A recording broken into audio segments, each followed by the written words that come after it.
Good morning everyone, welcome back to Priya uncut. কেমন আছো তোমরা সবাই? আশা করি সবাই খুব ভালো আছো, আমিও খুব ভালো আছি। আর চলে এসেছি আজকে রবিবার সকালবেলা আদ্রা স্টেশনে। বাবা এসেছে আমাকে নিতে, আমি যাচ্ছি দিদির বাড়ি। এই যে আদ্রা টিকিট কাউন্টার, এখানে টিকিট কালেক্ট করব, তারপর আমরা ট্রেনে চড়ে চলে যাবো বাঁকুড়া।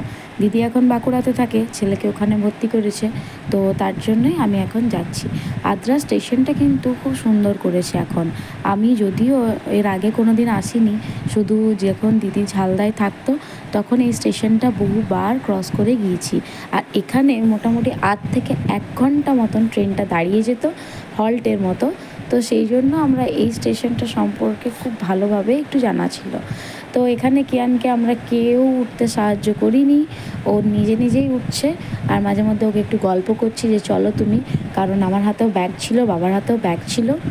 আর ওপরে যখনই উঠেছে বাস ওকে আর দেখে কে, ওকে শুধু বলছিলাম ওইদিকে যাবো না এইদিকে যাব, আর ও ওই দিকটাতেই দৌড়ে দৌড়ে পালাচ্ছিল। ওই কথাটা বললে ও থমকে যাচ্ছিল, তার জন্য ওটাই করছিলাম। ট্রেন এখনও 10 মিনিট আসতে লেট আছে, তাই ব্যাগ থেকে একটা চক বের করে আমার ব্যাগটাকেও বানিয়ে দিয়েছি ব্ল্যাকবোর্ড। ও এখন একটু লেখালেখি করুক, তারপর আমরা চলে যাব দিদির বাড়ি।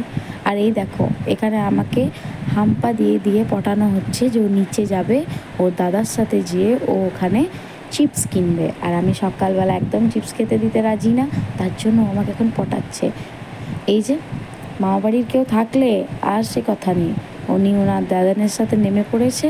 আর এই যে বাবাকে বলে দিয়েছি, দিলেও একদম লাস্টে কিনে দেবে, এখন থেকে কিনে দিলে ও এখন থেকেই খেতে স্টার্ট করে দেবে, রাস্তায় আবার কিছু না কিছু চাইবে। তো আমাদের ট্রেন চলে এসেছে আর আমরা বেরিয়ে পড়েছি যাবার জন্য দিদির বাড়ি।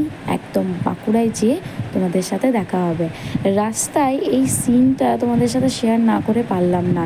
হালকা একটু বৃষ্টি, তার সাথে একদম খোলা মাঠ, কি অপূর্ব সুন্দর লাগছে তাই না? এখন তো এই মাঠ ঘাট দেখাই যায় না।